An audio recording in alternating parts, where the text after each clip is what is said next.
क्या कुछ होमवर्क भी था? क्या? क्या नहीं था?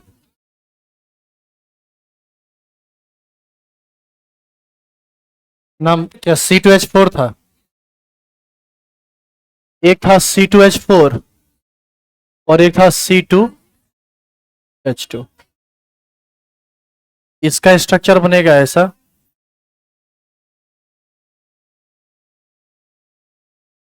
और इसका स्ट्रक्चर बनेगा ऐसा। आप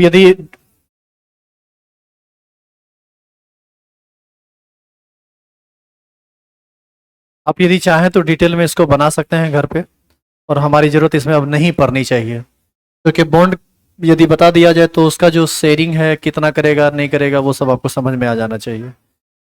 ए, क्या है? क्या है? हैं? आने से पहले ही सब नहीं फट जाती है? मतलब पढ़ाई जब शुरू हो जाता है तब याद आता है? मारेंगे तो थप्पी नच के गिरेगी बाहर जाके।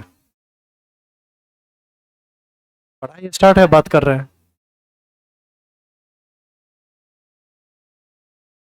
चलिए स्टार लगाइए, हीरिंग डालिए। Types of covalent bond.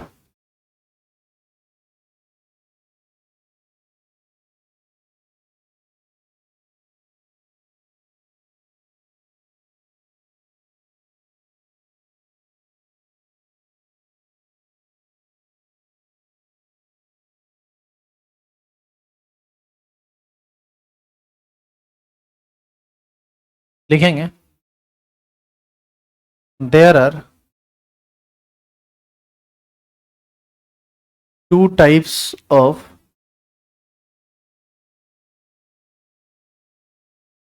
Covalent bond. A number में पोलर कोवेलेंट बॉन्ड, और बी नंबर में नन पोलर कोवेलेंट बॉन्ड।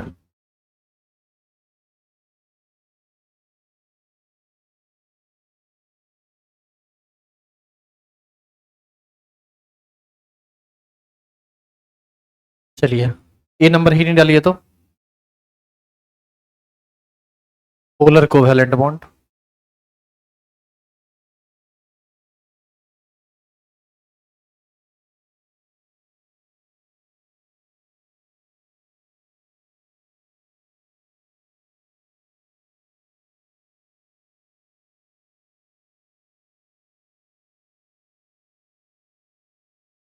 शुरू करें बताना?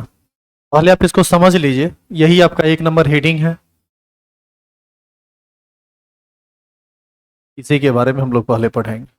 पहले इसको समझ लेते हैं फिर लैंग्वेज में लिख लेंगे। आप सोचिए जरा कि यदि हम एक एग्जाम्पल के तौर पर HCl लें, HCl में हाइड्रोजन और क्लोरीन आपस में सिंगल कोवेलेंट बॉन्ड का फॉर्मेशन करता है, एक एक इलेक्ट्रॉन का शेयरिंग करता है और सिंगल कोवेलेंट बॉन्ड का फॉर्मेशन करता है। इसमें हाइड्रोजन और क्लोरीन में हाइड्रोजन का इलेक्ट्रोनिगेटिविटी कम होता है और क्लोरीन का इलेक्ट्रोनिगेटिविटी ज्यादा होता है। ये बात आप याद कीजिए, इलेक्ट्रोनिगेटिविटी आप पीरियोडिक टेबल में पढ़े हैं, जिसकी वजह से जो पेयर बीच में रहना चाहिए बॉन्ड पेयर, वो बीच में ना रहकर शिफ्ट कर जाता है किसके टुवर्ड्स? क्लोरीन के टुवर्ड्स। ऐसी स्थिति में हाइड्रोजन फील करता है कि इसका इलेक्ट्रॉन लेकर कोई भाग रहा है और इस पर चार्ज कैसा क्रिएट होता है? पार्शियल पॉजिटिव, और इस पर पार्शियल नेगेटिव। तो जिस जिस भी कोवैलेंट बॉन्ड में इस तरह की बातें हो रही है, जहां पर partial positive partial negative charge develop हो रहा है, वो सारा का सारा बॉन्ड किसके अंतर्गत आएगा? पोलर कोवैलेंट बॉन्ड के अंतर्गत। और एक जो दूसरा टाइप है नॉन पोलर कोवैलेंट बॉन्ड, उसको भी आप पहले समझ लीजिए। जैसे आप एक एग्जांपल के तौर पर समझिए Cl2, क्लोरीन और क्लोरीन के बीच आप पिछले दिन एक दो दिन से ये काम कर रहे हैं, ये सिंगल कोवैलेंट बॉन्ड का फॉर्मेशन करता है। जब आप यहां पर इलेक्ट्रॉन को दिखाएंगे तो यहां पर आपको बीचों बीच दिखाना पड़ेगा, क्योंकि जब दोनों समान एटम है तो दोनों का इलेक्ट्रोनिगेटिविटी भी आपस में समान होगा। जितना ये खींचेगा उतना ये खींचेगा, इलेक्ट्रॉन बीच में ही फंस के रह जाएगा, किसी के टुवर्ड्स भागेगा नहीं, तो यहाँ पर कोई भी चार्ज डेवलप नहीं होगा। तो यह एक ऐसा कोवैलेंट बॉन्ड है जिस पर बॉन्डेड एटम्स पर एक पर पार्शियल पॉजिटिव और एक पर पार्शियल नेगेटिव चार्ज डेवलप हो रहा है। और यह एक ऐसा कोवैलेंट बॉन्ड है जिसमें बॉन्डेड एटम्स पर कोई चार्ज डेवलप नहीं हो रहा है। तो चार्ज कब डेवलप हुआ और कब डेवलप नहीं हुआ? चार्ज तब डेवलप हुआ जब बॉन्डेड एटम्स का इलेक्ट्रोनेगेटिविटी डिफरेंट था। और चार्ज डेवलप कब नहीं हुआ? जब बॉन्डेड एटम्स का इलेक्ट्रोनेगेटिविटी आपस में इक्वल था, समान था। तो ऐसी स्थिति में हम इसको कैसे डिफाइन कर सकते हैं? हम कह सकते हैं covalent bond which is formed between two atoms having different electronegativity is called polar covalent bond. और इसको कैसे डिफाइन कर सकते हैं? Covalent bond which is formed between two atoms having same electronegativity is called non polar covalent bond. Polar covalent जब भी बनेगा तो बॉन्डेड एटम्स पर partial positive partial negative charge आएगा, नॉन पोलर में कोई चार्ज नहीं आएगा। पोलर कोवैलेंट में बॉन्ड में उस पर पार्शियल पॉजिटिव आएगा जो कम इलेक्ट्रोनेगेटिव है, और उस पर पार्शियल नेगेटिव चार्ज आएगा जो ज्यादा इलेक्ट्रोनेगेटिव है। तो यहाँ पर आपको ये समझना पड़ेगा कि हम कैसे समझें कि कौन ज्यादा इलेक्ट्रोनेगेटिव है और कौन कम इलेक्ट्रोनेगेटिव है, क्योंकि इसकी जरूरत आपको आगे के सब चैप्टर में है। तो इन सबको हम थोड़ा ब्रीफली यहाँ पर देखेंगे। आप एक काम करो, हेडिंग डाल दिए हो ना, ये पहले डिफाइन कीजिए। तो इसको लिखेंगे covalent bond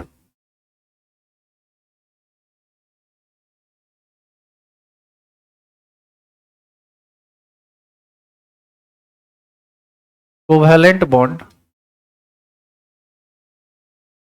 which is formed between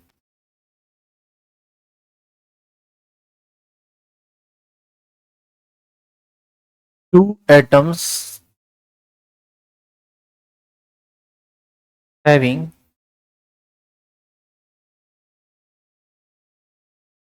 different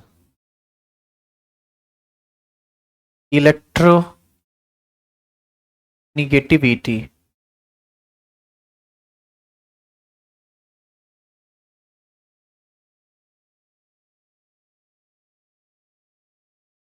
is called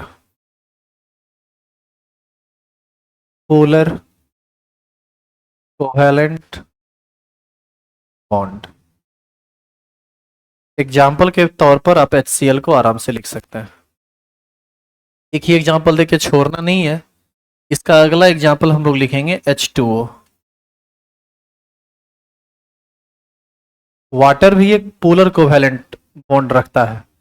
अच्छा, एक बात और सुन लीजिए, जो पोलर कोवैलेंट बॉन्ड रखेगा वो पोलर कोवैलेंट कंपाउंड कहलाएगा या पोलर कंपाउंड कहलाएगा, और जो चार्ज नहीं रखेगा वो नॉन पोलर बॉन्ड हुआ तो वो कंपाउंड कहलाएगा नॉन पोलर। और आप एक चीज हमेशा ध्यान रखेंगे, पोलर में पोलर घुलता है और नॉन पोलर में नॉन पोलर। वाटर से यदि आप सुनिएगा, यदि आपके हाथ में मोबिल लग गया, मान लीजिए आपकी साइकिल का चेन उतर गया और मोबिल आपके हाथ में लग गया चढ़ाने के दौरान, आप उसको पानी से कितना भी छुड़ा लो नहीं छूटेगा। लेकिन केरोसिन तेल या पेट्रोल ये सब से आप छुड़ाने का प्रयास कीजिए, देखिएगा बड़ा जल्दी छूट जाता है। उस सब के पीछे यही सब कंसेप्ट है जो आपको आगे डिटेल में बताया जाएगा, प्रैक्टिकली भी। आपके हाथ में मोबिल लगा दिया जाएगा, देखा जाएगा डीजल से छूटता है, पेट्रोल से छूटता है कि पानी से छूटता है। हालांकि इसको कराने की जरूरत नहीं है, वो आप जानते हैं, हम थोड़े करेंगे, आप करिएगा। चलिए, हर चीज करके जरूरी नहीं है, कुछ चीज ऐसे भी समझा जा सकता है। इसको लिख लिया क्या? एग्जाम्पल वाटर का बनाइए तो खुद से वाटर का स्ट्रक्चर बनाइए, बताइए कहाँ पार्शियल पॉजिटिव और पार्शियल नेगेटिव चार्ज आएगा।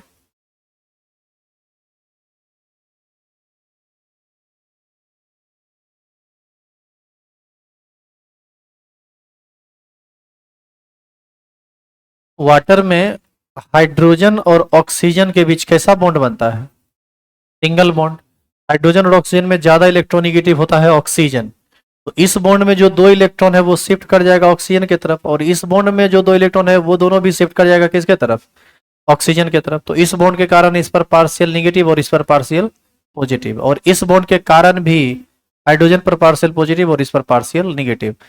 Partial positive partial negative charge create जैसे ही हुआ तो हम कहेंगे कि ये बॉन्ड भी कोवैलेंट, पोलर कोवैलेंट, और ये बॉन्ड भी पोलर कोवैलेंट। लेकिन थोड़ा सोचिए, यदि ऐसा स्ट्रक्चर होता जैसे कि H2O2, तो आपको ऐसा नहीं लगता है कि ये पोलर कोवैलेंट है, ये पोलर कोवैलेंट है, लेकिन ये हो जाता non polar, because this bond is bonded by two oxygen atoms, same nature of bonds having equal electronegativity. यहाँ पर कोई चार्ज डेवलप नहीं होगा, लेकिन यहाँ पर चार्ज पार्शियल पॉजिटिव, यहाँ पर पार्शियल निगेटिव डेवलप होगा, यहाँ पर पार्शियल पॉजिटिव, यहाँ पर पार्शियल निगेटिव डेवलप होगा। तो ये था आपका अगला एग्जांपल H2O। इसका अगला एग्जांपल लिखेंगे HF,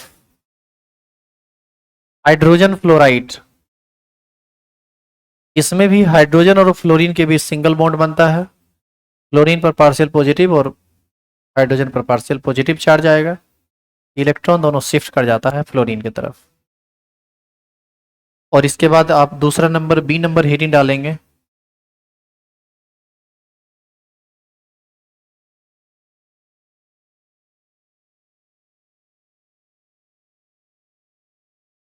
अबाउट कोवैलेंट बॉन्ड अभी तक नहीं लिखा है ना? देखिए कॉपी, आपका बैच थोड़ा पीछे हो गया है क्या जी? थोड़ा लगता है छूटा आपका कुछ पीछे। कल शायद बोले भी थे कि पहले अबाउट कोवैलेंट बॉन्ड होगा, फिर polar non polar types of, लिखा ही नहीं थे ना? अच्छा कोई बात नहीं, इसको खत्म कर लीजिए फिर लिख लेंगे। नॉन पोलर कोवैलेंट बॉन्ड,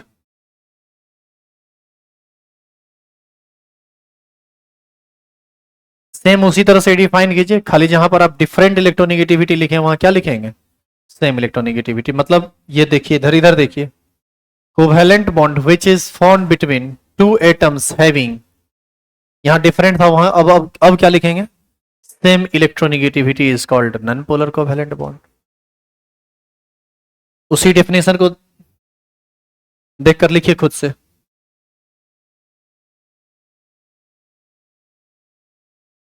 उसे उतार दो, हाँ उतार दो, क्या फर्क पड़ता है, उसी को उतार दो और 4 बार उतार दो, जब अपना मथे नहीं है। जो चेंज किए हैं वो करके उतारना, वही डिट्टो मत उतार देना। नहीं देखा था, कुछ ही नहीं देखा कि क्या हम बोले चेंज करना। हाँ तुम क्लास में है कहाँ, कैसे देखोगे? कोई बात नहीं, वही उतार दो, आज भर के लिए तुम वही उतार दो, सेम उतार दो। लो ला देते हैं, इधर उतारो।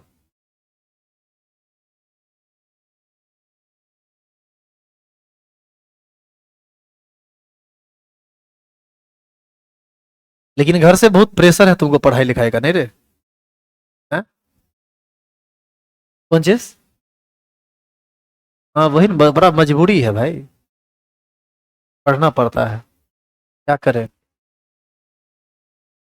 तभी तो ये हाल है, पढ़ता है, पढ़ने का मन करता है तब ये हाल नहीं होता। एग्जाम्पल लिखें क्या?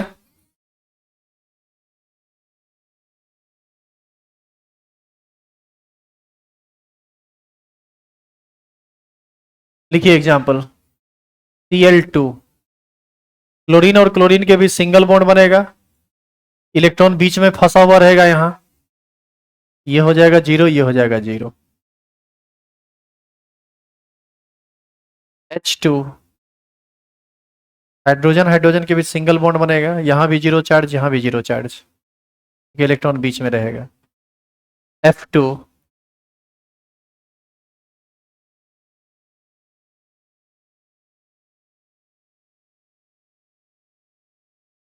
इसी एग्जांपल में ना आप C6H6 भी लिख लीजिएगा, CH4 भी लिख लीजिएगा। सुनिए का है, क्योंकि कार्बन और हाइड्रोजन का जो इलेक्ट्रोनेगेटिविटी होता है ना, आपस में नियरली इक्वल होता है। कार्बन और हाइड्रोजन है तो अलग अलग एलिमेंट, लेकिन इसका जो इलेक्ट्रोनेगेटिविटी होता है आपस में लगभग इक्वल होता है। और इसी वजह से सुनिएगा ध्यान से, मोबिल जो आपके हाथ में लगता है वह एक नन पोलर चीज है, नन पोलर।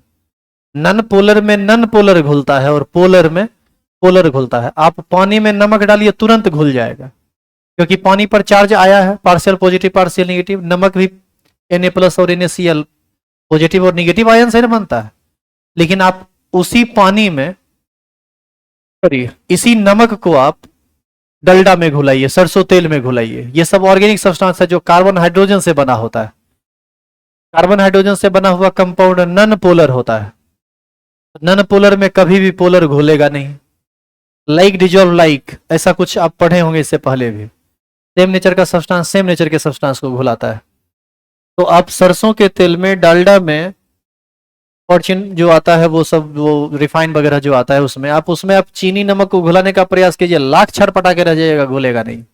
गर्म कर दीजिए, ठंडा कर दीजिए, नहीं घुलेगा। और उसी नमक चीनी को पानी में डालिए, तुरंत घुलेगा। हाथ में मोबिल लग जाए, खूब पानी से धोइए, नहीं घुलेगा, क्योंकि मोबिल नन पोलर है। और आप डीजल पेट्रोल से धोइए तो तुरंत धुल जाता है। और यदि आपके पास सर्फ और साबुन हो तो वो लगा लीजिए, तो और आसानी से घुल जाएगा। लेकिन ये वाला साइंस अभी आप नहीं समझ सकते हैं कि साबुन ऐसा क्या कर देता है। ये बात आप तब समझ सकते हैं जब आप 12th में जाएंगे, फिजिकल केमिस्ट्री का 5वां यूनिट पढ़ेंगे, वहां पर आपको ये सब बात बताया जाएगा। सोप के बारे में, डिटर्जेंट के बारे में, उसके एक्शन के बारे में। और इसके लिए आपको फिर से पेमेंट करना पड़ेगा। ये जो मेन मेन मेन मेन बात है, ये 11th पास करने का डर है क्या इसको?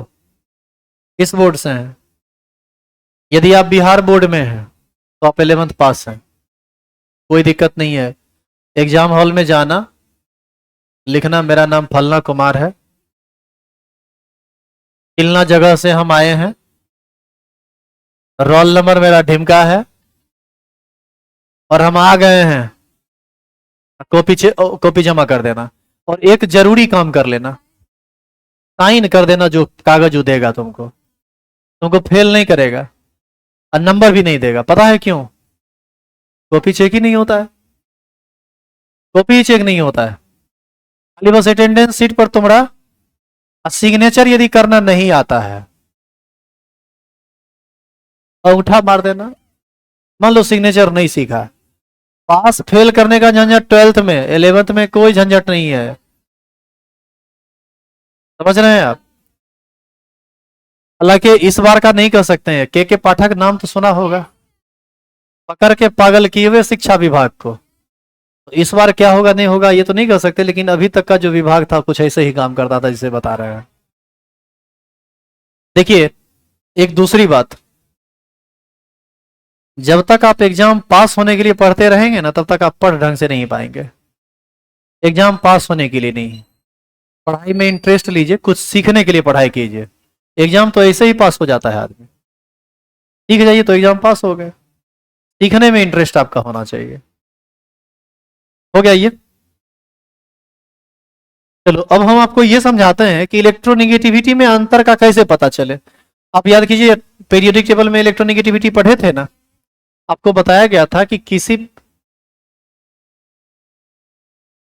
आपको बताया गया था कि मॉडर्न पीरियोडिक टेबल के किसी भी ग्रुप में जब आप टॉप टू बॉटम आते हैं तो एटम का साइज बढ़ जाता है और इलेक्ट्रोनिगेटिविटी घट जाता है। और किसी भी पीरियड में बाएं से दाएं जाते हैं तो साइज घट जाता है और इलेक्ट्रोनिगेटिविटी बढ़ जाता है। तो एक ही ग्रुप का कुछ दो एलिमेंट के बीच यदि बॉन्ड फॉर्मेशन हो रहा है तो क्या वह आप चेक नहीं कर लेंगे कि किस पर पार्शियल निगेटिव जाएगा और किस पर पार्शियल पॉजिटिव जाएगा? क्या हाँ हाँ या ना? दूसरा, एक काम करो ना, सबको पॉइंट पॉइंट आउट कर देते हैं, पूरा लिखा ही देते हैं। ठीक है, तो note.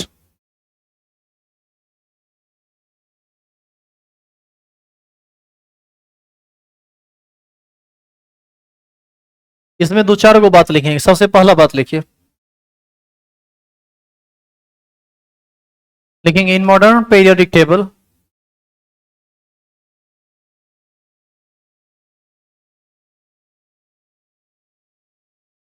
In modern periodic table comma electronegativity electronegativity of elements electronegativity of elements decreases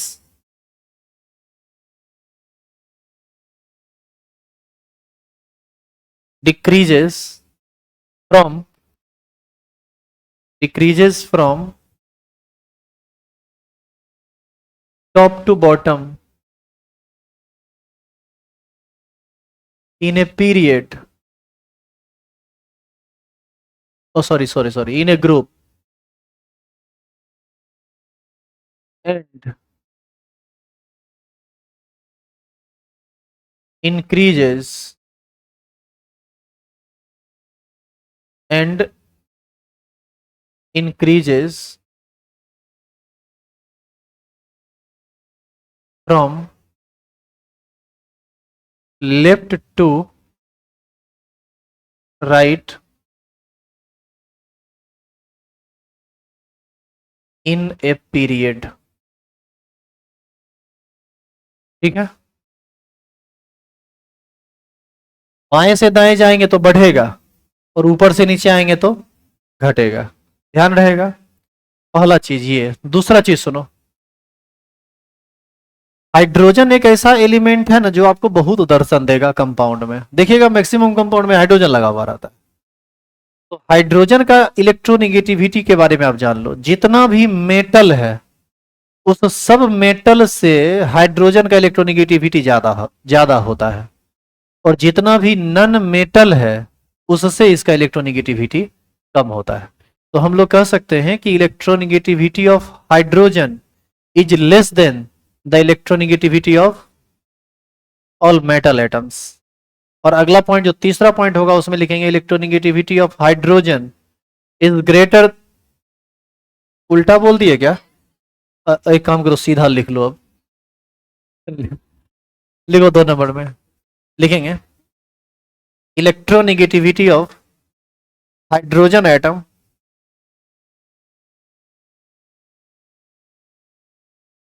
अरे होता क्या है ना कि ये 5वां बैच रहता है, सुबह में 6 बजे से लेकर 5 घंटा लेक्चर देते देते इस टाइम तक आते आते दिमाग का जो है ना काम करने का कैपेसिटी घट जाता है। और हम देखते हैं, हर दिन हम देखते हैं कि इस बैच में पढ़ाने में भी ना थोड़ा बहुत ना वो एरर ज्यादा आता है थकने की वजह से। और ऊपर से देखो ना, कहेगा कि वही सर सोती पकड़ के उतार दें, वही फिर दोबारा एकदम रपेट के ऐसा ऐसा बात बोलेगा, तो फिर वैसे में और फ्रस्ट्रेशन होता है। अब लगता है कि पढ़ा किसको रहे हैं। अब पूछे कि पिछला नहीं देखा था, तो नहीं सुने कहाँ है, क्लास में बैठल लेकिन सुने नहीं। भाई क्लास में काहे बैठल है? लिखिए electronegativity of hydrogen is greater than is greater than the electronegativity of is greater than the electronegativity of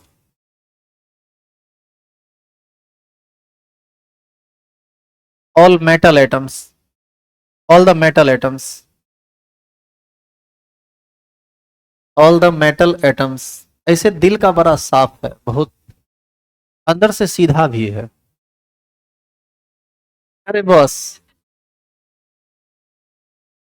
बाहर से लगता है तनी खाटी टाइप का, लेकिन अंदर से बहुत सीधा है। अब पता है, मानते भी हम बहुत हैं। चलो लिखो तीसरा पॉइंट, लिखिए electronegativity of hydrogen is less than. Next point में तीसरा नंबर में लिखिए ना, electronegativity of hydrogen is less than electronegativity of hydrogen is less than the electronegativity of metal atoms, sorry non-metal atoms, non-metal atoms। electronegativity of hydrogen is less than the electronegativity of non-metal atoms। अब देखो यहां से तुमको comparison करने में सुविधा होगा कि हाइड्रोजन के साथ किसका बॉन्ड बना हुआ है। मेटल का बना हुआ है तो हाइड्रोजन का ज्यादा, मेटल का कम। नन मेटल के साथ बना हुआ है तो हाइड्रोजन का कम, नन मेटल का ज्यादा। चौथा पॉइंट सुनिए, इधर देखो इलेक्ट्रोनिगेटिविटी को हम लोग इंडिकेट करते हैं कैपिटल एक्स से। याद करो ये बात आपको पहले भी बताया गया है। 118 एलिमेंट का डिस्कवरी अभी तक हुआ है। इसमें दुनिया का जो सबसे अधिक इलेक्ट्रोनिगेटिव एलिमेंट है वो कौन है? Chlorine. Chlorine is the most electronegative element with respect to all other elements। तो फ्लोरीन जहां कहीं भी रहेगा उस पर हमेशा पार्शियल निगेटिव चार्ज ही आएगा, क्योंकि इसकी क्षमता इलेक्ट्रॉन के खींचने की सबसे ज्यादा है। अगला पॉइंट लिखिए, चौथा number. Fluorine is the most electronegative element. Fluorine, F, capital F. Fluorine is the most electronegative element with respect to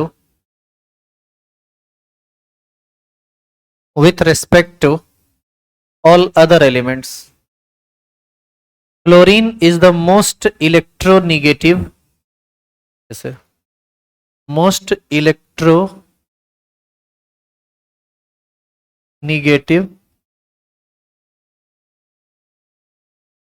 element with respect to all other elements.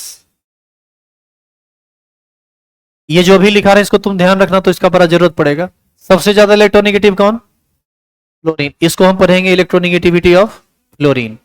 ये सबसे ज्यादा होता है। सुनना, सेकेंड स्थान पर आता है ऑक्सीजन, थर्ड स्थान पर आता है नाइट्रोजन, और नाइट्रोजन के बाद नाइट्रोजन से बहुत हल्का कम होता है क्लोरीन का, अप्रॉक्स इक्वल हम लोग उसको मानते हैं। तो इसका लगभग कौन होता है? Electronegativity of chlorine. इसको लिख के घेर दीजिए। तो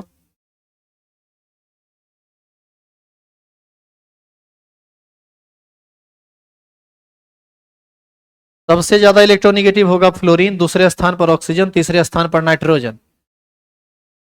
अब ऊपर से नीचे जाने पर घटता है, बाएं से दाएं जाने पर बढ़ता है। इस सब को साइड रख के जरा सोचिए, तो इस सब के बाद ही कोई आएगा। किसके किसके बाद? क्लोरीन, उसके बाद ऑक्सीजन, उसके बाद नाइट्रोजन, क्लोरीन, उसके बाद ही कोई आएगा। और एक लास्ट बात लिखना है, पॉइंट नंबर कौन सा होगा?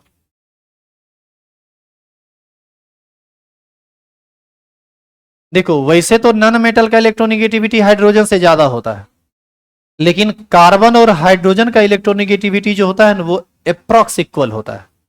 स्लाइटली ज्यादा होता है किसका? कार्बन का, लेकिन हम लोग लगभग इसको बराबर मानते हैं। तभी तो C6H6 को हम लोग नन पोलर कोवैलेंट कंपाउंड मानते हैं। तो यहां पर हम लोग लिखेंगे अगला पॉइंट जो होगा।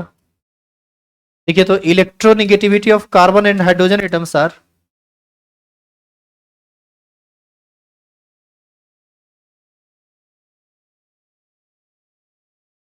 almost equal. Electronegativity of carbon and hydrogen atoms are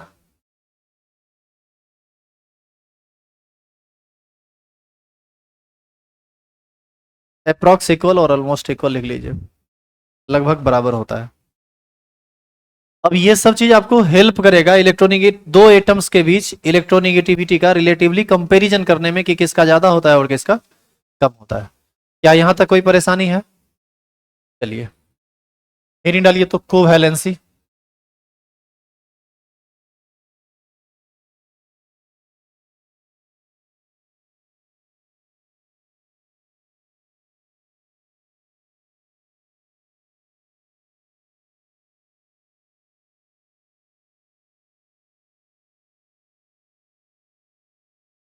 अच्छा, इससे पहले आप जो पढ़े थे याद कीजिए, वो था वैलेंसी, और अभी क्या पढ़ रहे हैं? कोवैलेंसी। दोनों में अंतर क्या है ये सुन लीजिए। जब आयनिक बॉन्ड का फॉर्मेशन होता है तो एक एटम इलेक्ट्रॉन देता है और एक इलेक्ट्रॉन एटम नहीं, एक एटम इलेक्ट्रॉन देता है और दूसरा एटम इलेक्ट्रॉन लेता है, और इलेक्ट्रॉन का कंप्लीटली ट्रांसफर होता है from the outermost cell of one atom to the outermost cell of another atom, or from the outermost cell of metal atom to the outermost cell of non metal atom. तो जहां पर electron का completely transfer होता है वहां पर completely charge develop होता है, और आयनिक बॉन्ड के फॉर्मेशन के बनाने की जो क्षमता होती है वो वैलेंसी के नाम से जानी जाती है। कंबाइनिंग कैपेसिटी जो होता है एटम का, वो आयनिक बॉन्ड के फॉर्मेशन के लिए जो होता है उसको हम लोग क्या बोलते हैं? वैलेंसी। और किसी भी एटम का कोवैलेंट बॉन्ड बनाने का कितना क्षमता है, इसको क्या कहा जाता है? कोवैलेंसी। यानी कोई एटम यदि 2 कोवैलेंट बॉन्ड बनाता है तो उसका कोवैलेंसी 2 माना जाएगा। यदि कोई एटम 6 कोवैलेंट बॉन्ड बनाने की क्षमता प्रदर्शित करता है तो हम कहेंगे कि उसका कोवैलेंसी क्या होगा। It means covalency is defined as total number of covalent bond formed by an atom और found by a non metal atom. Non metal atom ही ना, ये नन मेटल एटम ही ना कोवैलेंट बॉन्ड का फॉर्मेशन करता है। तो लिखेंगे, इसको डिफाइन करेंगे।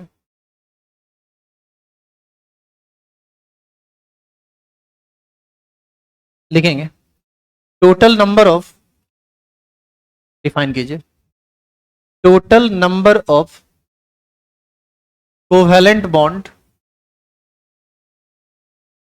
Total number of covalent bond around a non metal atom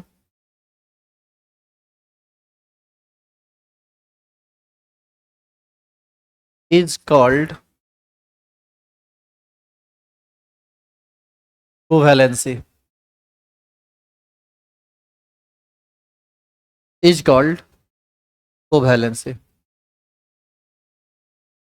नीचे फॉर्मूला लिखेंगे, कोवैलेंसी बराबर होता है 8 माइनस ग्रुप नंबर।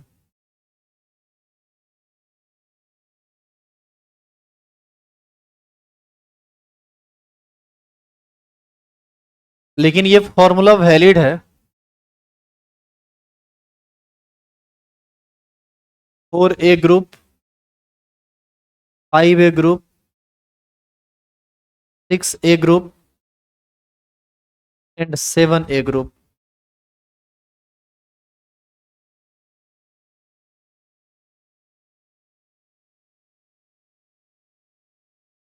कोवैलेंसी का फॉर्मूला होता है 8 माइनस ग्रुप नंबर, लेकिन ये फॉर्मूला वैलिड किसके लिए है? 4A, 5A, 6A और 7A के लिए। अब आप कहिएगा कि सर 1A के लिए ये क्यों वैलिड नहीं है? 1A में सब मेटल है और मेटल कभी भी कोवैलेंट बॉन्ड का फॉर्मेशन नहीं करता है, वो उसके लिए वैलेंसी आता है। जैसे आप कुछ एग्जांपल देखिए, चेंज करूं इसे, यहां देखो। सबसे पहले बताओ तो इसमें 4A कौन है? इसी को ना 4A कहते हैं। इसको 5A, 6A, 7A और ये 8A। 8 में से 8 को घटाइएगा तो हो जाएगा 0, तो कोवैलेंसी 0। नन मेटल का कोवैलेंसी 0, नन मेटल बॉन्ड का फॉर्मेशन नहीं करता है। इस सब एलिमेंट का जो कोवैलेंसी हो जाएगा वो 8 माइनस ग्रुप नंबर, 8 माइनस 7, 1। ये सब जनरली एक बॉन्ड बनाएगा, ये सब जनरली 2 बनाएगा, ये सब जनरली 3 बनाएगा और ये सब जनरली 4 बनाएगा। समझे? तो इसी में आप एक टेबल लिख लीजिए। तो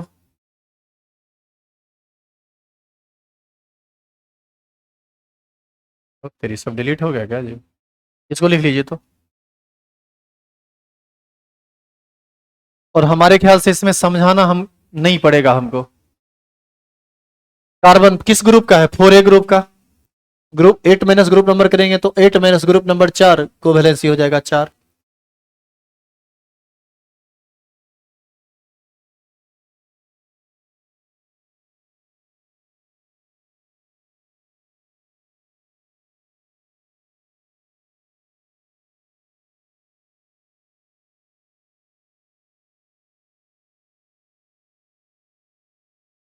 कॉपी खत्म हो गया? बहुत लिखे आज आप।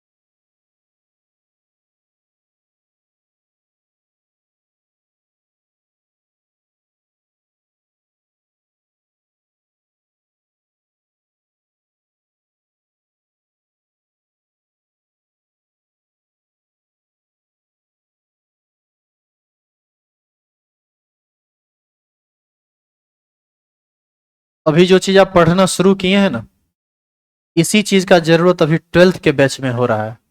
और इसका प्रूफ भी हमारे पास। अभी आपको हम कुछ चीज दिखाते हैं, आप थोड़ा ध्यान से देखिए। चेंज करें क्या इसको? देखिए ये सब बात जो है ना, ये सब 12th में पढ़ाया हुआ है, चूंकि रह गया है, आज डिलीट नहीं हुआ है सुबह में जो चला है। अब देखिए तो इसमें अनपेयर्ड इलेक्ट्रॉन, कोवैलेंसी, ये सब का चर्चा आ रहा है। तो यहाँ जो कोवैलेंसी आ रहा है, यही कोवैलेंसी अभी आप शुरू किए, आज पहली बार आप वर्ड देख रहे हैं कोवैलेंसी। 12th में जाएगा तो उसका जम के काम पड़ेगा ऑर्गेनिक केमिस्ट्री में। तो आज नहीं सीखे तो वहां भी नहीं सीख पाएंगे।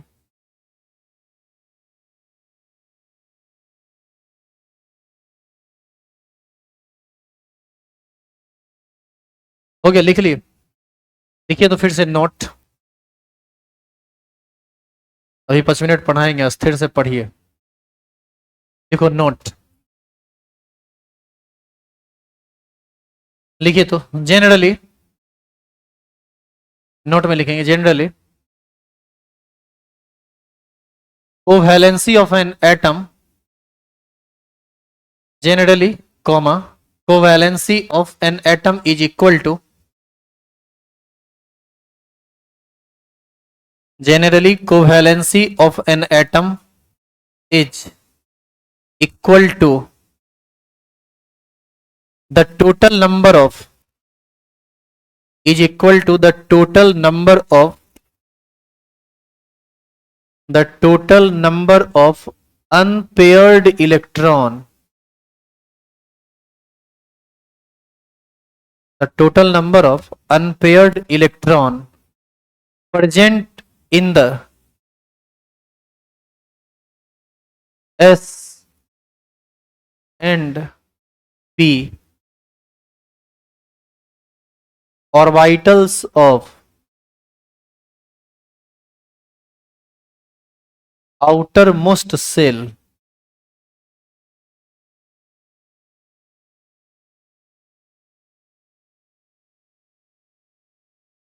S and P orbitals of outermost shell। अब ये क्या लिख दिया गया, इस बात को आप ऐसे नहीं समझ पाइएगा। एक एग्जांपल देखिए, 3 आपको घर से बनाने दिया जाएगा, इसीलिए थोड़ा ध्यान से देखिए। ऑक्सीजन का एटॉमिक नंबर 8, और अभी टेबल से देखो तो ऑक्सीजन का कोवैलेंसी तुम कितना ज्ञात किए हो? बोलिए। 2 आया है ना, 2। देखो यहां पर इसका कन्फिग्रेशन लिखेंगे, आएगा 1s2 2s2 2p4, आया ना?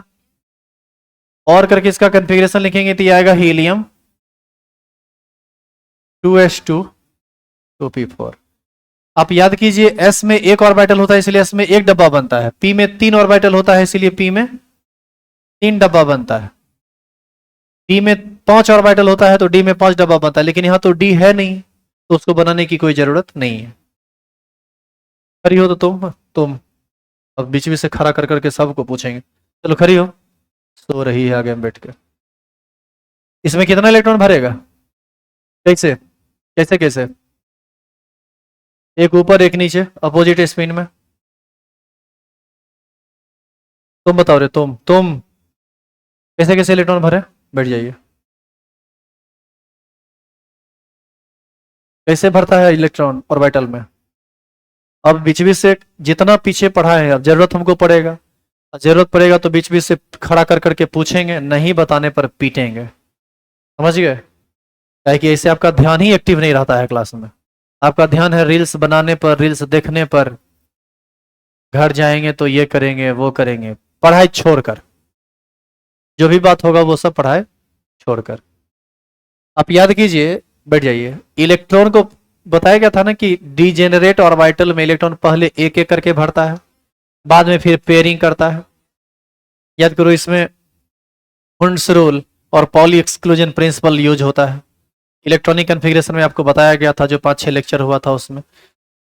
तो इसमें पहले इलेक्ट्रॉन भरेगा एक एक करके, 1 2 3 है। टोटल कितना एडजस्ट करना? 4। 3 तो आप दे चुके, ये हो गया चौथा। अब बताइए, ये पेयर्ड हो गया, ये पेयर्ड हो गया, लेकिन 2 इलेक्ट्रॉन, अनपेयर्ड इलेक्ट्रॉन की संख्या कितनी? 2। तो इसकी कोवैलेंसी भी कितनी? 2। इसका मतलब है कि ये 2 लोन पेयर भी रखेगा। देखिए कैसे कि, सुनो इधर, कहां छटपटा रहे हैं? यही सब परेशानी है आपका, शुरू हो जाते हैं तुरंत। जब तक बोला ना जाए तब तक उतारेंगे नहीं, ध्यान देंगे इधर। छोरो कल बना के नहीं लाओगे, ऐसे ही बुखार छोड़ाएंगे हम। उतारो ना भी। दो गो मान लो चोरी करके बना लिया, आप कल बोर्ड बोर्ड पर बुला के पूछेंगे, बनाओ, और वो भी लाइव सेशन में। तब ना मम्मी और पापा देखें कि बाल बच्चा हमारा कितना पढ़ रहा है। अब पीटेंगे भी लाइव, ताकि सबको पता चले कि मार भी लगता है, वो भी ताबड़तोड़ तोड़ दिया जाएगा मार मार के। सुनिए इधर, ऑक्सीजन में दो ऑर्बिट है। पहला ऑर्बिट के एस में दो इलेक्ट्रॉन है, दूसरा ऑर्बिट के एस में दो और पी में चार इलेक्ट्रॉन है। कुल मिला के कितना इलेक्ट्रॉन हो गया? 6।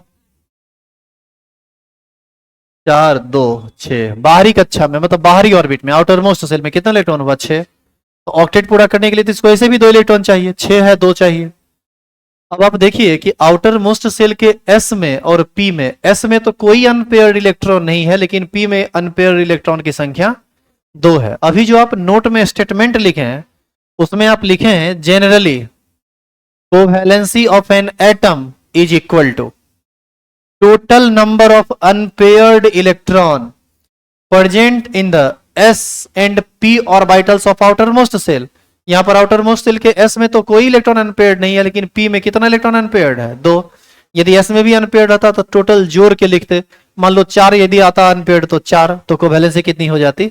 4। तो आप देखें कि वहां पर आप जो कोवैलेंसी निकाले थे 2 आया, और इस तरह से भी हमको कोवैलेंसी कितना आया? 2। तो ये 2 अनपेयर्ड है तो दूसरे के साथ बॉन्ड फॉर्मेशन में जाएगा, दूसरे के साथ इलेक्ट्रॉन आएगा, पेयर्ड हो जाएगा। लेकिन जो पहले से पेयर्ड है इसको बॉन्ड बनाने का कोई जरूरत है ही नहीं, क्योंकि इलेक्ट्रॉन पहले से पेयर्ड है। और आप पहले से जानते हैं कि जो पेयर्ड इलेक्ट्रॉन होता है वो ज्यादा स्टेबल होता है, अनपेयर्ड इलेक्ट्रॉन कम स्टेबल होता है। तो स्टेबिलिटी को गेन करने के लिए ही बॉन्ड का फॉर्मेशन होता है। तो यही बात यहाँ लिखाया गया था। कल का होमवर्क है, जो काम हम आज ऑक्सीजन के लिए किए हैं वही काम आप नाइट्रोजन के लिए, फ्लोरीन के लिए और लास्ट में कार्बन के लिए, 3 के लिए करके लाएंगे। ये टोटल काम, अनपेयर्ड इलेक्ट्रॉन निकालेंगे, कोवैलेंसी निकालेंगे, लोन पेयर्ड निकालेंगे, पीछे के टेबल से मैच कराएंगे कि ऑक्सीजन का कोवैलेंसी वहां कितना आया है, यहां कितना आया है। और जितना आसान आप इसको समझ लिए हैं उतना आसान ये नहीं है। जब आप नाइट्रोजन और फ्लोरीन को बनाएंगे तो आपको कोई दिक्कत नहीं होगा, पता नहीं कार्बन को बनाइएगा तो आपका मिजाज हरियर पियर उज्जर सब कर देगा। आप पहले उलझिए इसमें, तब हम अगला दिन इसको क्लियर करेंगे। क्या किसी को कोई परेशानी है? बैठे रहो तुम लोग।